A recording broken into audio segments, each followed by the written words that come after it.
Before dawn broke over the mist-covered plains of Gaul, few could have imagined that this vast land of forests, rivers, and fiercely independent tribes was about to become the proving ground for one man's ambition and Rome's destiny. The Gallic Wars did not begin with clashing swords or burning villages. They began with fear, politics, and calculation. In 58 BCE, Rome was a republic struggling with internal rivalries, fragile alliances, and leaders hungry for power. Julius Caesar was one of those men. Deeply in debt, politically vulnerable, yet exceptionally ambitious, Caesar needed more than speeches in the Senate to secure his future. He needed glory, loyalty from soldiers, and victories that would make his name untouchable. Gaul, a region Rome viewed as unstable and dangerous, offered him all of that. Officially, Caesar's role as proconsul was defensive, to protect Roman provinces and allies from migrating tribes and internal unrest. Unofficially, the Gallic frontier was a stage on which Caesar could transform himself from a politician into a legend. Gaul was not a single nation but a patchwork of tribes, each with its own leaders, rivalries, and traditions. Some traded with Rome, some feared it, and others despised it. Years before Caesar arrived, Roman generals had already intervened in southern Gaul, establishing provinces and demanding obedience. This interference created resentment and instability, weakening tribal unity while deepening dependence on Roman power. When the Helvetii tribe attempted a mass migration across Gaul in 58 BCE, it gave Caesar the perfect justification to act. He presented the movement as a threat to Roman allies and to the province of Transalpine Gaul, but beneath that justification lay opportunity. Caesar moved swiftly, assembling legions and positioning himself as Rome's protector, even as he stepped deeper into Gallic territory. Every march, every negotiation, and every skirmish was carefully framed to serve a political narrative back in Rome. Caesar as defender of order against barbarian chaos. As Caesar advanced, he learned that war in Gaul was not like fighting familiar enemies. The land itself resisted him. Dense forests hid ambushes, rivers slowed movement, and unfamiliar terrain tested Roman discipline. Gallic warriors were brave, mobile, and deeply connected to their homeland. They fought not only for territory but for identity and survival. Yet their greatest weakness was division. Caesar exploited rivalries with remarkable precision, offering alliances to some tribes while crushing others, ensuring that Gaul never united early enough to stop him. Each victory expanded Roman control and fed Caesar's growing legend. He wrote detailed reports of his campaigns, later known as De Bello Gallico, portraying his actions as necessary, restrained, and heroic. These writings were not just history, they were political weapons, shaping how Rome perceived the war and how Caesar justified his increasing power. Rome, meanwhile, watched closely. Senators debated whether Caesar was stabilizing the frontier or building a personal army loyal only to him.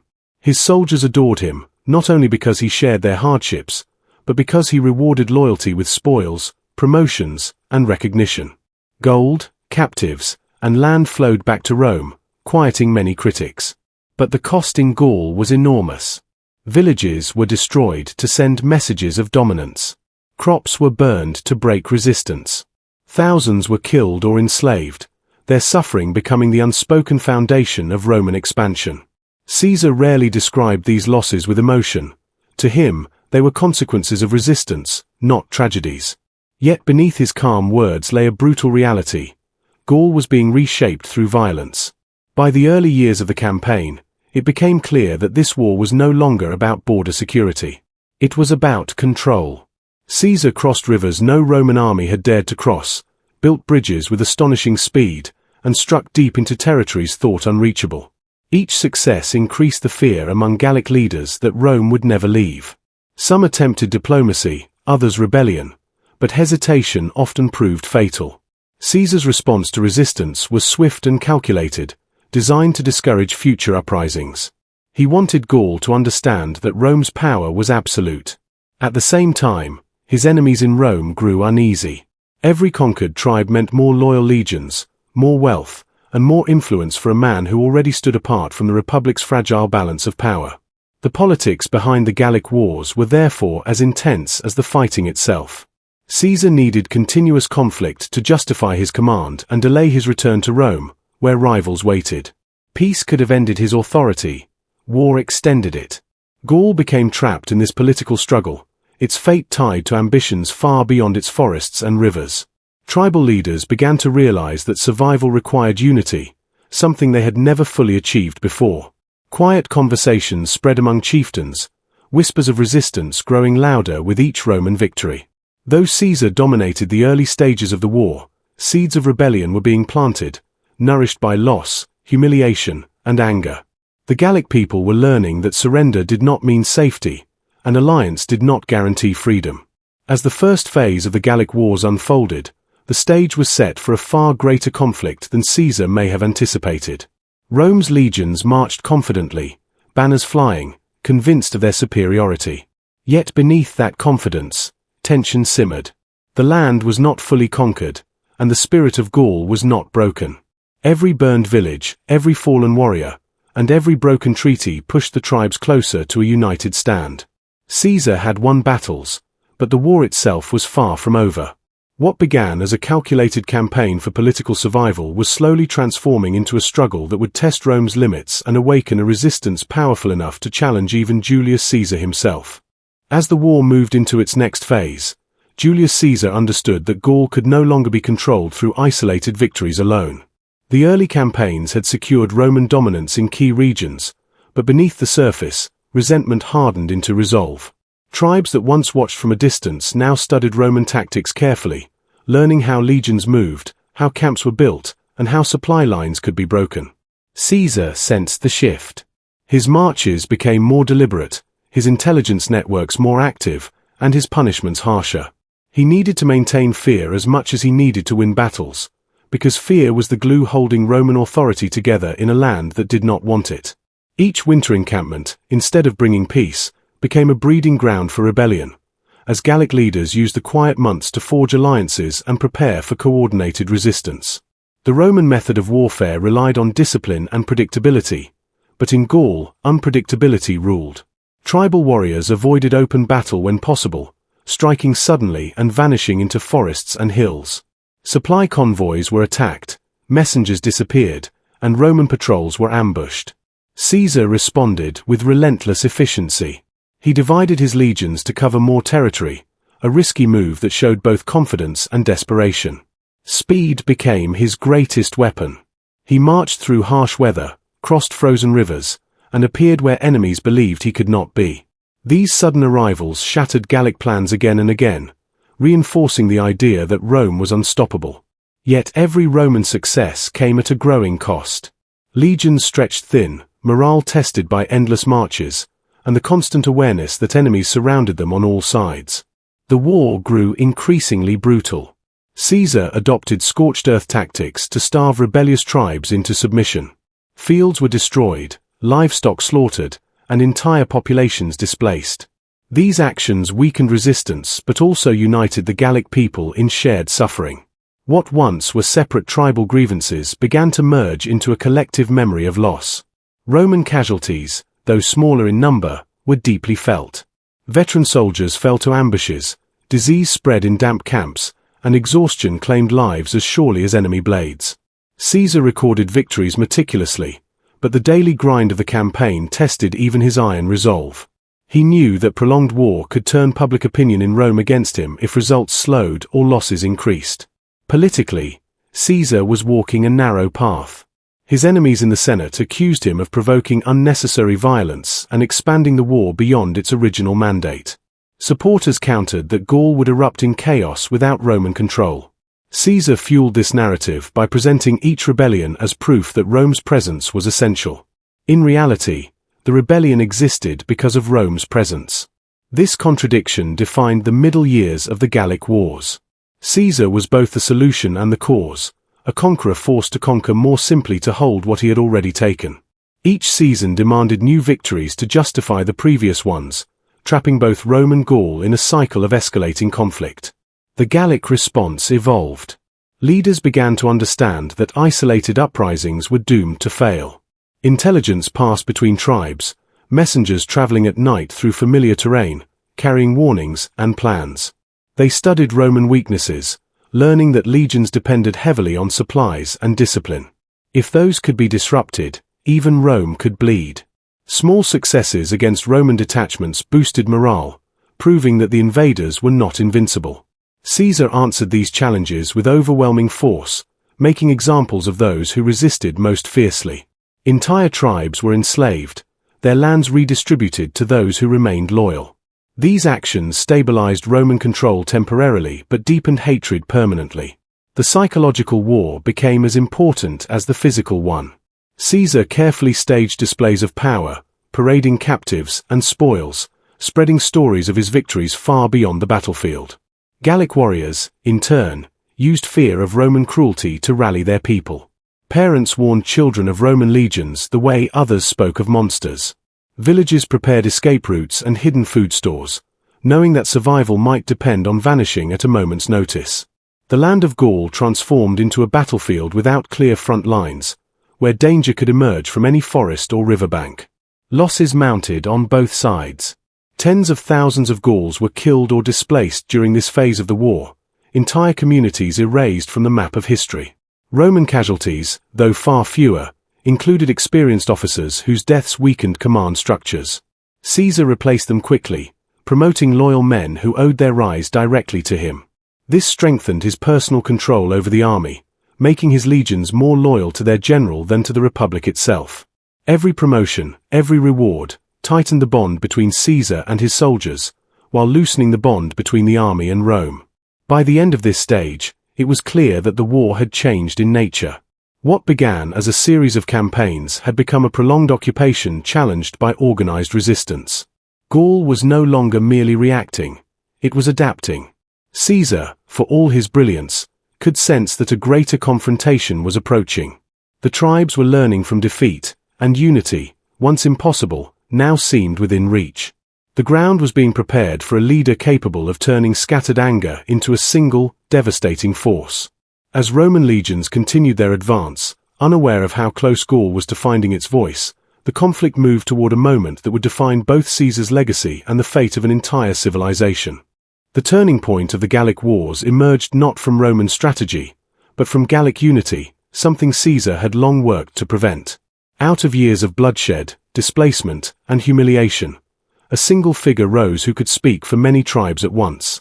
Vercingetorix, a chieftain of the Arverni, understood that Gaul could not defeat Rome by fighting as Rome fought. He had seen the ruins left behind by isolated rebellions and learned from their failure. His strength was not only his skill in battle, but his ability to persuade fiercely independent tribes to sacrifice their rivalries for survival. Through speeches, alliances, and force when necessary, he forged a fragile but powerful coalition. For the first time, Caesar faced an enemy who matched his understanding of politics as closely as he matched his mastery of war. Vercingetorix changed the rules. Rather than meet Roman legions in open battle, he ordered systematic destruction of towns, crops, and supplies ahead of Caesar's advance. This scorched-earth strategy denied Rome the resources it relied upon and forced legions to stretch their supply lines dangerously thin. To the Gallic people, it was a painful sacrifice, burning their own homes to save their future, but it demonstrated a level of discipline and coordination Rome had not expected. Caesar reacted with speed and violence, capturing strongholds and punishing resistance, yet he could feel the balance shifting. The land that once fed his armies now resisted him at every step. Hunger, fatigue, and frustration spread through Roman camps as victories became harder and costlier. The war reached a critical moment when Caesar pursued Vercingetorix across central Gaul, determined to crush the rebellion before it could fully solidify. Several brutal engagements followed, each revealing that the Gallic forces had grown more disciplined and confident. Roman casualties increased, and morale wavered as soldiers realized they were no longer facing scattered tribes, but a coordinated enemy. Caesar's leadership was tested in ways it had never been before. He addressed his troops personally, reminding them of past victories and the rewards that awaited them. He knew that hesitation could be fatal. Retreat would signal weakness not only to Gaul, but to Rome itself. The confrontation intensified at the fortified town of Avaricum, where Caesar chose to besiege rather than bypass the city. The siege was long and exhausting, marked by relentless Gallic defense and severe Roman hardship. Supplies ran low, and Caesar's men suffered greatly, but discipline held. When the city finally fell, the Roman response was merciless. Nearly the entire population was slaughtered, an act intended to break Gallic morale. Instead, it hardened resistance. The massacre spread through Gaul like fire, convincing many that surrender meant death and unity was the only path to survival. Vercingetorix used the tragedy to rally more tribes to his cause, expanding his coalition and strengthening his authority. Despite his growing influence, Vercingetorix was not without challenges. Holding together diverse tribes under constant pressure required harsh decisions. He punished disobedience severely, even executing leaders who threatened unity. These actions created fear, but also order. Caesar recognized the danger of this emerging command structure. For the first time, he faced an opponent capable of matching Roman discipline with Gallic determination. Battles became more strategic, less predictable, as both sides anticipated each other's moves. The war evolved into a chess match played across rivers, hills, and fortified towns, where one mistake could decide the fate of thousands. The most dramatic phase of this struggle unfolded as Caesar cornered Vercingetorix at Alesia, a heavily fortified stronghold. Rather than risk a direct assault, Caesar chose a bold and unprecedented strategy. He ordered the construction of massive fortifications encircling the city, effectively laying siege to the besiegers. Walls, ditches, traps, and towers were built with astonishing speed, sealing off Alesia from supplies and reinforcements. Vercingetorix found himself trapped, forced to ration food and maintain morale as starvation loomed. Yet he refused to surrender, believing that a relief army from the rest of Gaul would soon arrive. When that relief force finally appeared, the situation became desperate for both sides. Caesar now faced enemies inside and outside his fortifications, outnumbered but not outmatched.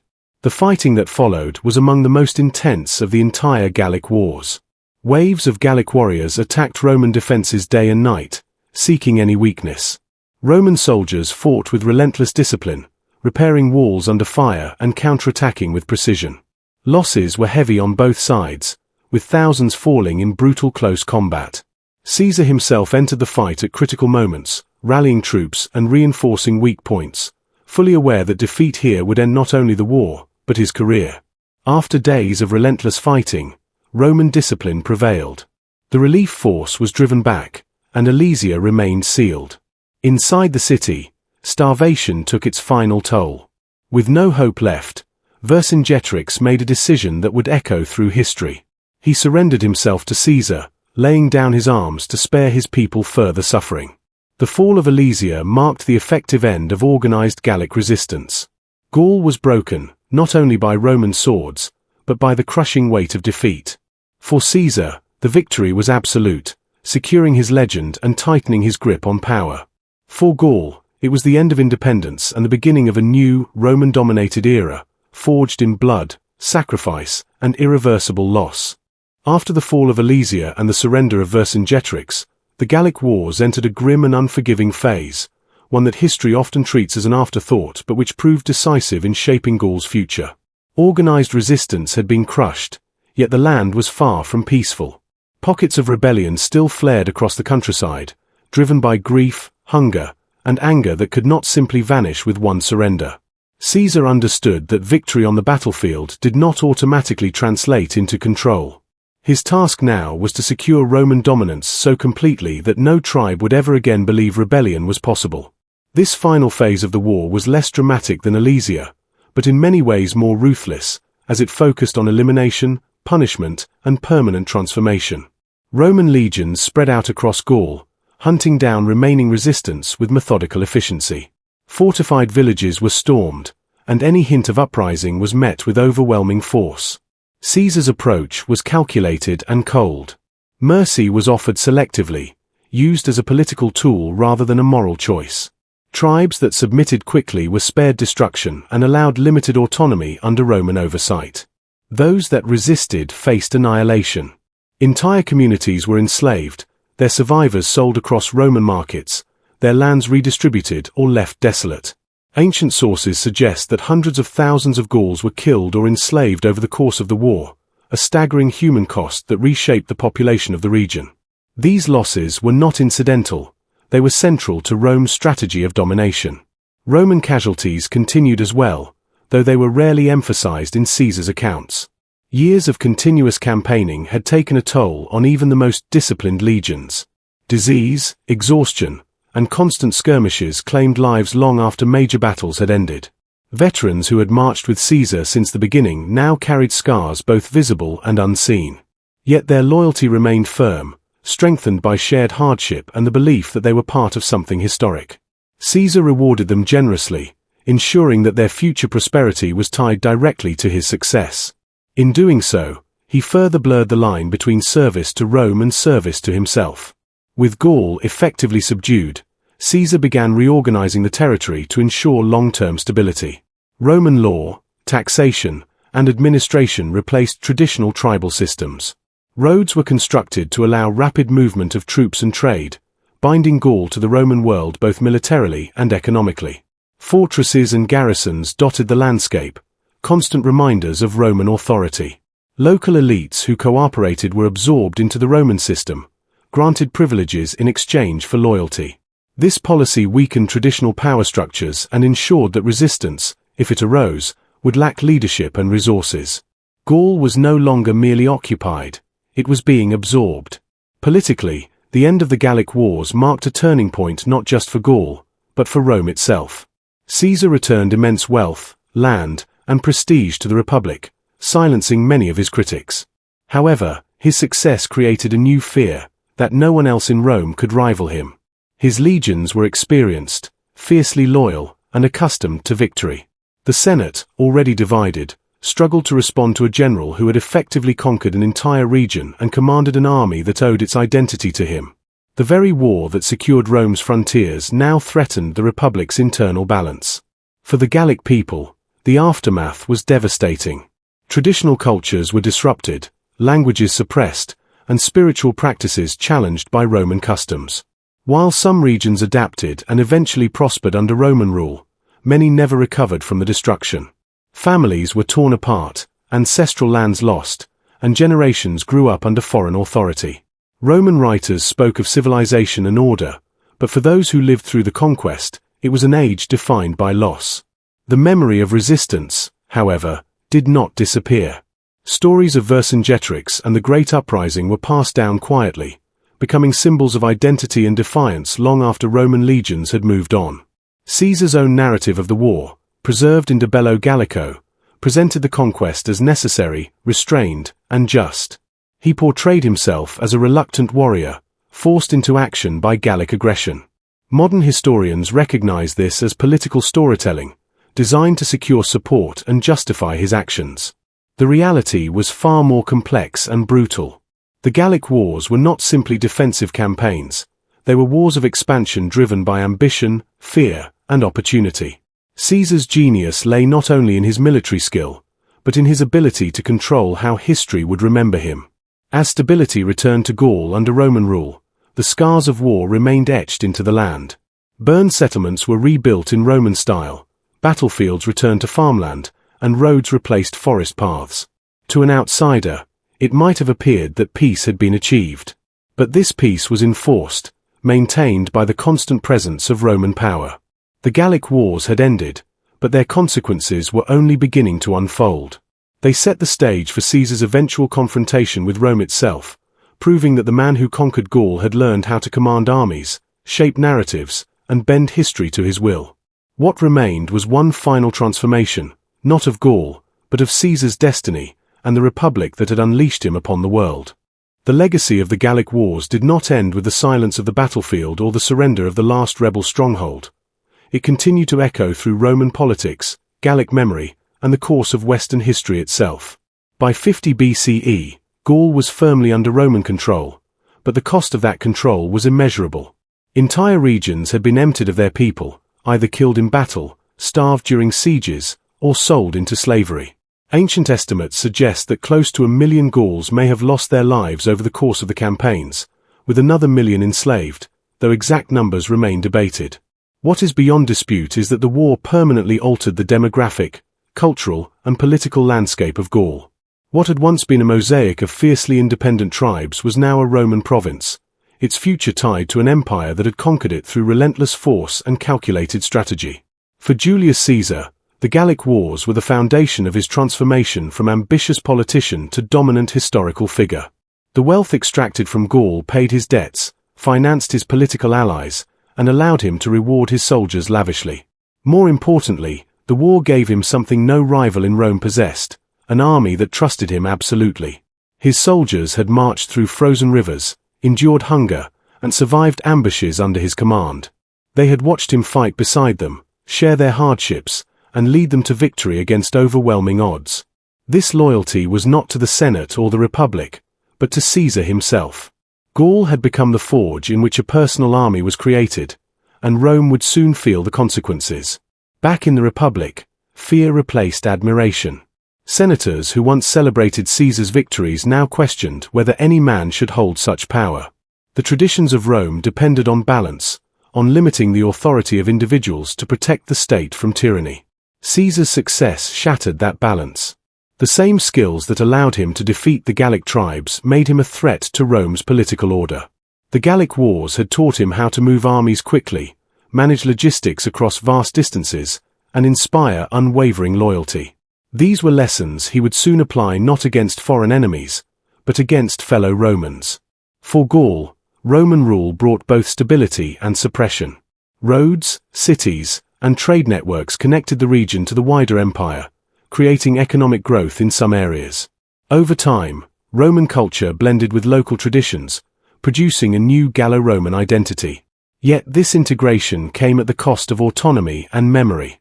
The stories of resistance, of burning villages and last stands, survived mostly through oral tradition and later reinterpretation.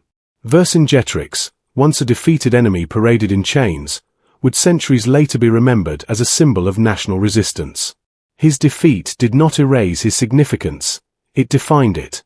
The Gallic Wars also reshaped how history itself would be written.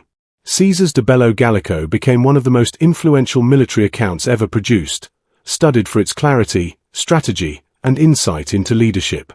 Yet it was also propaganda, carefully crafted to present conquest as necessity and brutality as order.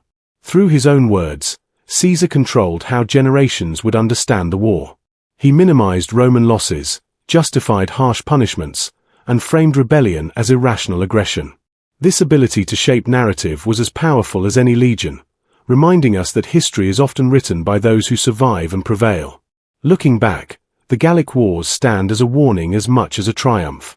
They show how ambition, when combined with opportunity and military power, can reshape entire civilizations. They reveal the human cost behind expansion and the fragile line between security and domination. Rome believed it was bringing stability to a dangerous frontier, but in doing so, it unleashed forces that would eventually destroy the Republic itself. The conquest of Gaul made Caesar great, but it also made him unstoppable, setting Rome on a path towards civil war and imperial rule. As the dust of battle settled and Gaul faded into the structure of the Roman Empire, one truth remained clear. This was not just a war of territory, but a war of identity, power, and legacy. The forests of Gaul witnessed the rise of one of history's most influential figures and the fall of an ancient way of life. The echoes of marching legions, clashing steel, and desperate resistance still resonate through history, reminding us that every empire is built on choices that shape generations. If you are finding real, accurate, and engaging historical knowledge through our videos, then support our work by liking this video, subscribing to the channel, and pressing the bell notification button so you never miss our latest war history series. Your support helps us continue bringing you detailed, realistic stories from the greatest battles and conflicts the world has ever seen.